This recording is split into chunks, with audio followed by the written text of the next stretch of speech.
Day है। हम लोगों को पुलिस डिपार्टमेंट में किसी तरह का कोई डर न लगे और वो लोग भी आपके साथ इंटरेक्शन कर सकें।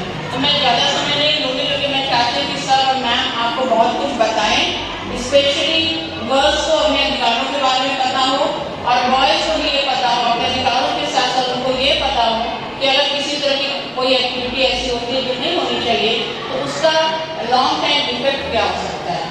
आपके करियर पर इफेक्ट पड़ता है, आपकी फैमिली पे, आपके रेपुटेशन पे, आपके परिवार स्कूल के रेपुटेशन पे।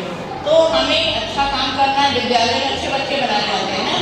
ये एक ऐसी जगह है जहाँ हम प्रोडक्ट नहीं बनाते हैं, हम ह्यूमन बीइंग बनाते हैं। ह्यूमन बीइंग का मतलब है एक इंसान जिसका ब्रेन काम करता है और वो अच्छे रास्ते पे चले और एक अच्छा समाज का निर्माण है। तो इसमें हम सब मिलकर काम करते हैं, हर डिपार्टमेंट के लोग मिलकर काम करते हैं। स्पेशली जो हमारे पुलिस डिपार्टमेंट है वो आप सबकी सुरक्षा के लिए हमेशा जागरूक रहते हैं। तो मैं सबसे रिक्वेस्ट करूँगी कि आगे का कार्यक्रम वो लोग शुरू करें और आपको इससे। लेकिन हमारा कार्य है, आपको बताएं, खराब बहुत लगता है कि मैडम काट ले रहे, सर काट रहे हैं, हम गाड़ी नहीं चलाने दे रहे हैं हमको। लेकिन ये हमारा कार्य है कि आपको बताएं कि क्या सही है और क्या गलत है। आप लोग सोचते हैं पुलिस बहुत मारती है, अब मारती है, सभी को तो नहीं मारती। जो लोग गलत कार्य करते हैं उनको डांटना कार्य है ना, नहीं डांटा जाएगा तो कैसे पता चलेगा कि ये कार्य गलत है और ये कार्य सही है। 112 के बारे में जानते हैं आप सभी लोग? जब हमें कभी तुरंत तत्काल पुलिस की आवश्यकता पड़ती है तो हम 112 नंबर पे कॉल करते हैं। 5 से 7 मिनट के अंदर पुलिस वहां पे पहुंच जाती है। देहात क्षेत्रों में 10 से 15 मिनट में पहुंच जाती है। 1090 के बारे में पता है किसी को? जानते हैं? 1090 गोपनीय हेल्पलाइन है जिसपे महिलाएं कॉल करेंगी और एक महिला पुलिसकर्मी के द्वारा ही उस फोन को उठाया जाएगा और आपकी ये कॉल गोपनीय रखी जाएगी। आपका जो पता है वो किसी को नाम पता नहीं बताया जाएगा और आपकी समस्या का 3 महीने तक फीडबैक लिया जाएगा। और इस समय हमारे सरकार की तरफ से एंटी ग्लोबल स्क्वाड, अक्सर आप लोग बाहर देखते होंगे कि पुलिस की टीम घूमती रहती है ना, नाम वगैरह नोट करती रहती है। आप लोगों से भी पूछते हैं किसी तरह की कोई समस्या तो नहीं है? आप लोग मिलते होंगे, आप लोग देखते होंगे बाहर, है ना? और भी 181 है, ये भी अगर पुलिस में है या 181 नंबर पे कॉल करेंगे, किसी महिला के साथ कोई घरेलू हिंसा या छेड़छाड़ या किसी भी तरह की कोई बात हुई तो तुरंत वहाँ पर पुलिस पहुँच जाएगी। Army teachers, Amar Ujala chief, हमारी पुलिस विभाग की महिला थाना एसएचओ कल्पना मैम और संध्या मैम और प्यारे बच्चों, मुझे आज बड़े हर्ष की अनुभूति हुई कि मैं आज इस कार्यक्रम में मुझको मुख्य अतिथि के रूप में आमंत्रित किया गया है ताकि मैं आप सभी बच्चों की जिज्ञासाओं को शांत कर सकूं। सबसे पहले मैं आपको बताना चाहूँगा कि पुलिस विभाग में आने से पहले मैं निश्चित रूप से employee I am also teacher.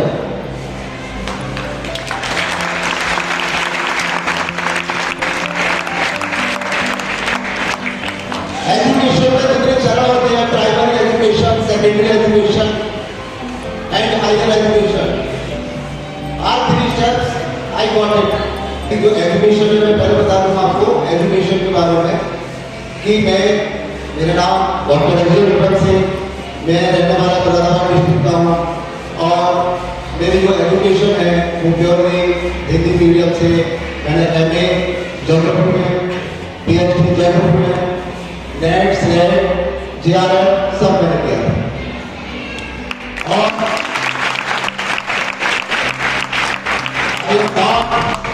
Doctor MBBS doctor आया डॉक्टरेट PhD डॉक्टर। मैंने नेट JRF से निकाल दिया था 2006-7 मैंने सब निकाल दिया था। उसके बाद 2013 में assistant professor geography government college में सिलेक्टेड हो गया और 2020 तक मैं वहाँ पर रहा और 2018 के माध्यम से मेरा इसमें डिप्टी एसपी में 87 रैंक के साथ मेरा सिलेक्शन हुआ और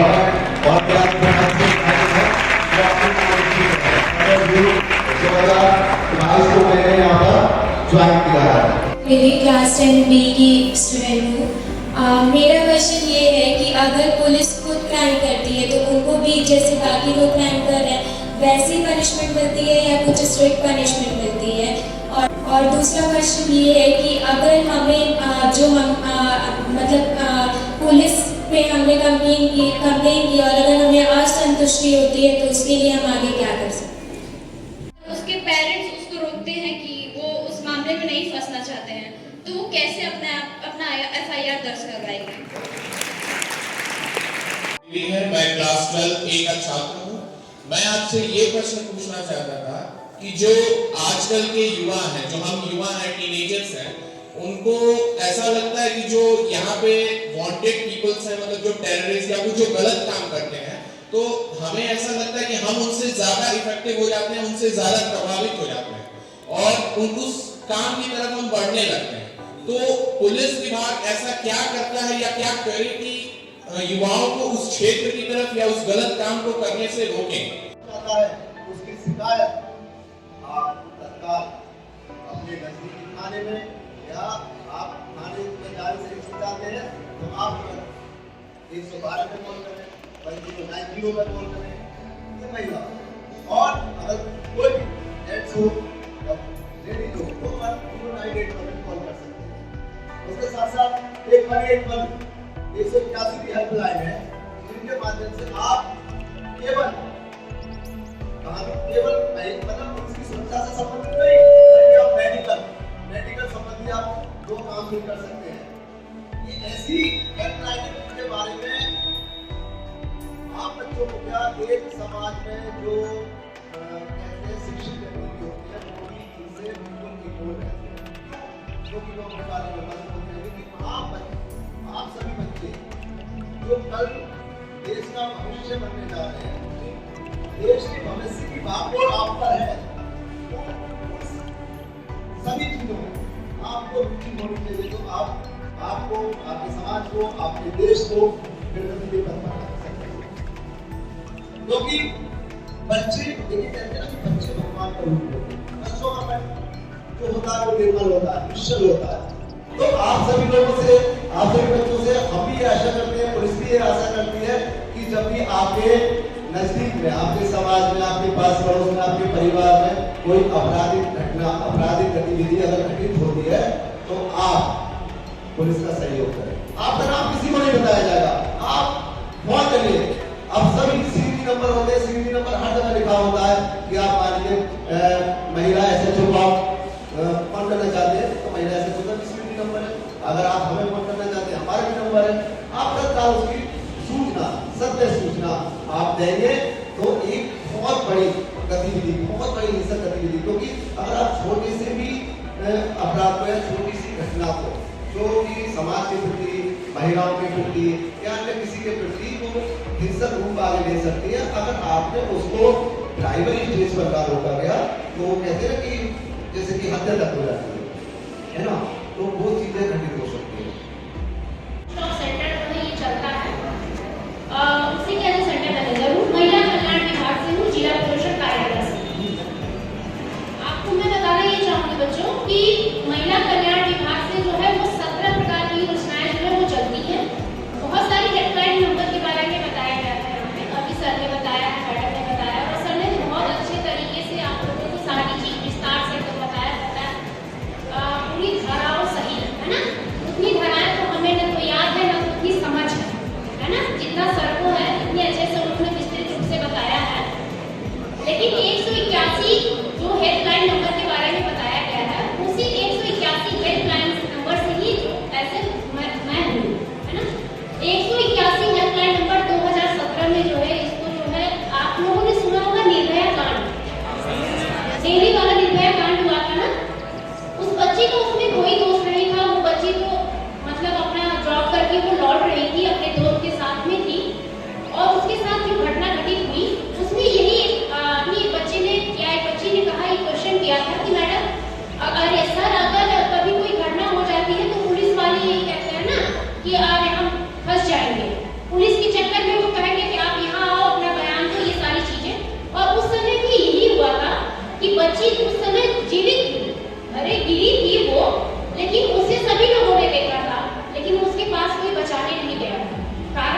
यही था कि सबको ये डर रहता है कि झूठे हम दूसरे के मसले में क्यों फंसे, है ना।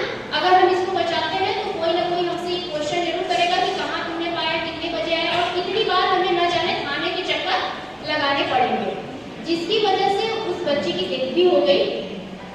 उसी के बाद जो है ये वन स्टॉप सेंटर का सरकार ने सोचा कि ऐसी स्कीम लाई जाए जिसमें महिलाओं से संबंधित वो सारी योजनाएं हो, जहाँ पे कि एक महिला अगर आती है एक छत के नीचे उसको वो सारी सुविधाएं प्रोवाइड हो जिसकी उसको जरूरत होती है ना। जैसे उसको लीगल की हो सकती है, पुलिस की हो सकती है, काउंसलिंग की हो सकती है। वो अपने घर में परेशान है तो उसे कुछ दिन माइंड फ्रेश करने के लिए होता है, लेकिन एक दो दिन अगर इधर उधर कर दिया जाए तो थोड़ा सा डाइवर्ट होता है, नहीं तो फिर वो लड़ाई झगड़ा वो सारी चीजें होती हैं। तो वैसा ही एक वन स्टॉप सेंटर खोला गया जहाँ पे महिलाओं को 5 दिन के लिए अल्पावास जो है वो रखा जाता है। इसके साथ वहाँ पे काउंसलिंग की जाती है, वहाँ पे पुलिस चौकी है, वहाँ पे उसकी रिपोर्ट दर्ज की जाती है, वहाँ पे विधिक सहायता की सुविधा दी जाती है, वहाँ बच्चों से संबंधित उसके क्रेच भी बने हुए हैं, जहाँ की अगर कोई महिला अपने बच्चे के साथ जाती है तो वहाँ बच्चों की देखभाल के लिए भी वहाँ पे एक गाइड जो है उपलब्ध की गई है।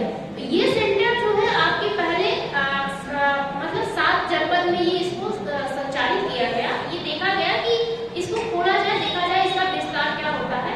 7 जनपदों में इसका रिकॉर्ड बहुत अच्छा रहा। महिलाओं की समस्या का तात्कालिक रूप से समाधान किया गया, जिसको देखते हुए अभी ये आपके 75 डिस्ट्रिक्ट में जो है वन स्टॉप सेंटर जो है वो खोला गया है। आपके जनपद में भी वन स्टॉप सेंटर ही अभी पटना में 2 दिन पहले ही इसका उद्घाटन हुआ है, और जो विस्तृत रूप से अभी वहाँ पे वन स्टॉप सेंटर जो है वो काम कर रहा है। यहाँ पे महिला से संबंधित किसी भी समस्या का समाधान किया जाता है। 181 नंबर पे आप कॉल करेंगी, ये लखनऊ जाता है सीधे, और लखनऊ से ही जिस भी डिस्ट्रिक्ट का रहेगा उस डिस्ट्रिक्ट के सेंटर मैनेजर को वो कॉल जाता है। जैसे अगर आप यहाँ से करती हैं तो ये कॉल सीधे हमें आएगा, और हमारे द्वारा ही जो भी आपकी नियम विरुद्ध जो भी कार्रवाई होगी वो कार्रवाई की जाएगी। अगर कोई महिला, जैसे सपोज कि अगर कोई महिला अपने परिवार से प्रताड़ित है और वो अभी दुल्हन है या वो घर से बाहर नहीं जा सकती है, इस केसेस में वन स्टॉप सेंटर की टीम जो है वो उसके घर जाएगी और जो भी महिला की समस्या होगी उसका समाधान करेगी। क्षेत्राधिकारी डॉक्टर अजय विक्रम सिंह जी जरूर हैं, क्षेत्राधिकारी सीओ पद पर जरूर है, लेकिन आज उनको सुनते हुए ऐसा महसूस हो रहा है कि उनके अंदर जो शिक्षक है आज वो बोल रहा था, एक क्षेत्राधिकारी नहीं बोल रहे थे। हम पूरे बच्चों की तरफ से,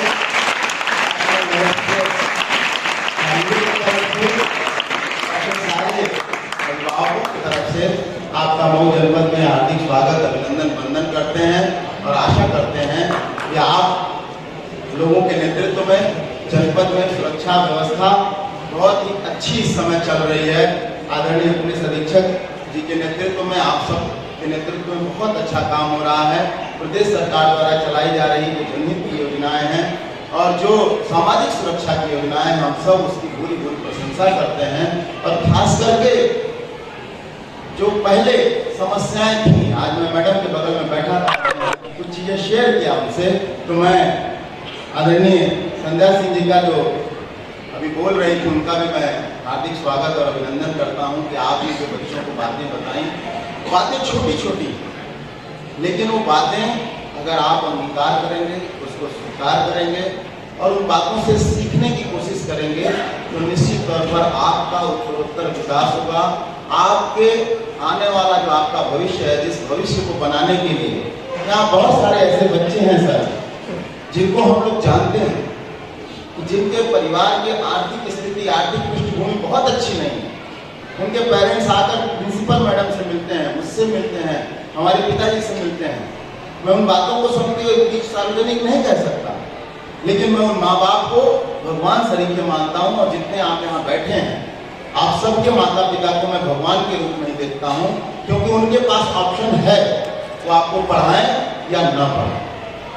उनके पास ऑप्शन है जो आपको लिटिल फ्लावर में पढ़ाए या किसी आपको देवरावा बाबा में पढ़ाए, है ना, उनके पास ऑप्शन, उनकी मजबूरी नहीं है, लेकिन वो अपनी सारी क्षमताओं का प्रयोग करके, अपने सारे सुखों का त्याग करके, मुझे बहुत सारे ऐसे पेरेंट्स के बारे में पता है जिन लोगों ने अपने लिए होली और दीपावली ईद पर नए कपड़े नहीं खरीदे, आपके ड्रेस और कॉपी किताब की, तो जितनी भी बातें आज सीओ साहब ने बताई, जितनी भी बातें आज मैडम ने बताई, संध्या मैडम ने, आप उसको समझिए, उसको स्वीकार कीजिए।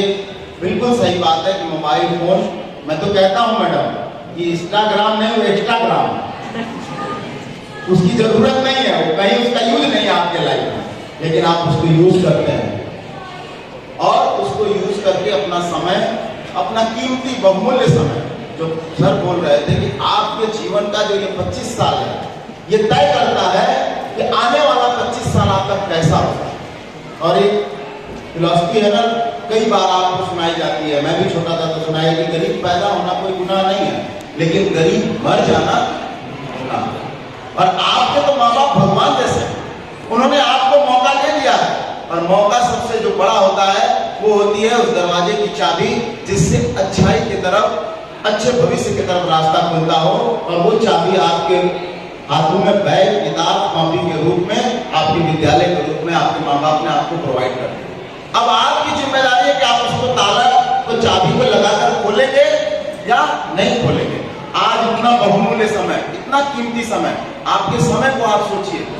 हम लोगों के बीच में हम लोग भाग्यशाली हैं, ये विद्यालय भाग्यशाली है।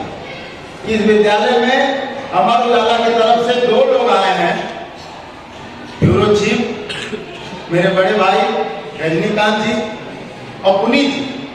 रजनीकांत मेरा ब्यूरो चीफ है इस समय, और इस विद्यालय के पुरातन छात्र हैं, इसी विद्यालय में पढ़े हैं। मिश्राचार्य को पहचान कर उन्होंने, वहां मिश्राचार्य बैठे थे तो इन्होंने पहचाना, कहा कि मिश्राचार्य है क्या? मैंने कहा हाँ। तो कह रहे हमको बहुत मारे हैं, आपका पेड़ था उसी के नीचे बहुत।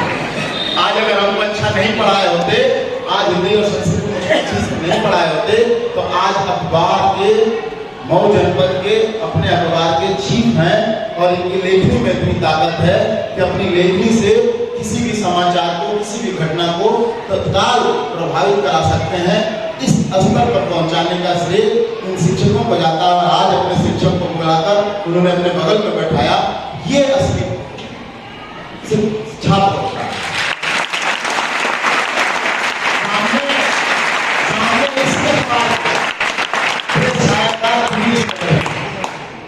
इसी अखबार के अमर उजाला के प्रेस छायाकार पुनीत जी बैठे हैं, और मैं अपने को सौभाग्यशाली मानता हूँ, ये विद्यालय अपने को सौभाग्यशाली मानता है कि वो भी इसी विद्यालय के पुरातन छात्र हैं, जो सारी पूर्व छात्र हैं।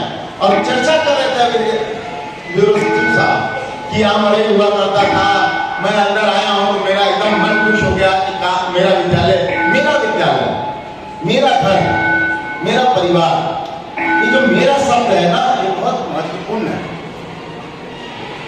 अहम नहीं होना चाहिए, मेरा जरूर होना चाहिए। तो मैं आए हुए एसओ कल्पना मिश्रा जी का भी स्वागत करता हूं, और इनके साथ जितने भी सहयोगी गण आए हैं, अमर उजाला से जितने हमारे भाई आए हैं, मैं सबका स्वागत और अभिनंदन करता हूं। और मैं उम्मीद करता हूं कि आज सीओ सर ने जो भी बातें आपको समझाई हैं, एक दिन, अभी संविधान दिवस पीछे बीता है ना, यहाँ से आज जाना, आज आपको होमवर्क नहीं मिला, तो आज यहाँ से जाने के बाद का होमवर्क यही है कि जिन बातों को सर ने कहा, आज आपके पास फोन है, मैडम ने कहा कि फोन से अच्छी चीजें खोजिए, तो जिन बातों को सर ने कहा उनको सर्च कीजिए कि क्या ये सही है या नहीं सही है, इसको करने के बाद क्या होता है। बहुत सारे लोगों का मन बड़ा व्यथित होता है कि पापा मोटर बुलेट खरीद के नहीं दे रहे हैं, तो सर ने बता दिया कि बुलेट चलाने की उम्र नहीं है, अगर चलाई जाएंगे तो क्या होगा, लाठी पड़ेगी। उधर देखो पीछे लेके खड़े होंगे लोग, और जो मेल पुलिस है ना वो थोड़ा कम मारता है, महिला लोग ज्यादा मारती है।